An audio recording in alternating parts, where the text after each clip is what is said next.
One of the more harmful and hateful videos that I've seen passed around the internet lately is by a woman named Brittany Hughes, where she angrily claims that unless we make as big a deal out of every innocent life lost by gang violence as we do when cops murder innocent victims, that we are truly being racist.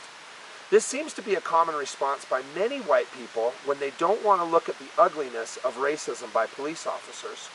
A lot of white people seem to delight in pointing out that blacks kill way more blacks than cops do, in what appears to be a means of justifying atrocious behavior. But Brittany herself put it best when she stated, "If racial bias ever leads to an innocent person losing their life at the hands of law enforcement, that is a situation that needs to be questioned and addressed." She follows up by saying that no one is disputing that, except that believing black-on-black killings within poor neighborhoods is not the result of racial bias at the hands of law enforcement would be misguided. The first thing that we all need to admit is that from about ages 17 to 24, most people explore partying. Is it safe to say that in your world, college-aged kids would want to let loose a little bit?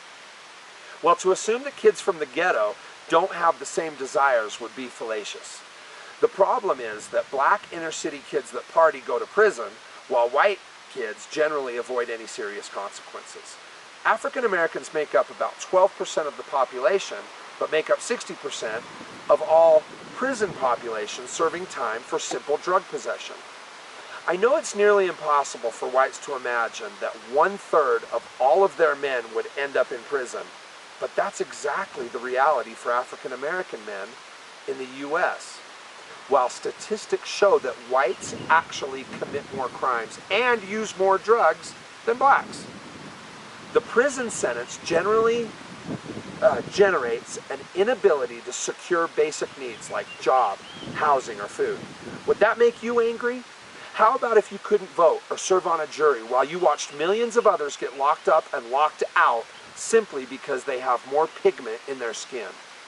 When a person has a felony and is locked out from the advantages of mainstream society, it's not a huge stretch to turn to a life of violent crime. Can you be sure that if you looked out the window and saw your children being frisked by police on a weekly basis when they went outside the house, that you might not start to get angry? If instead of going to college you went to prison, are you sure that you wouldn't be engaging in violent crime? So yes, Brittany Hughes, innocent black lives are being lost at the hands of violent black criminals. But the majority of these black criminals have been created by the racial bias of law enforcement. So addressing racism in law enforcement is not ignoring black-on-black crime, it's actually going straight to the heart of the problem.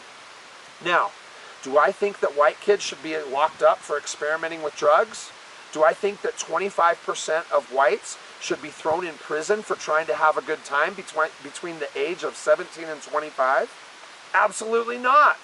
I hope you feel the same way. And if you do, why not demand that all American kids get the same treatment instead of trying to rationalize it? One love.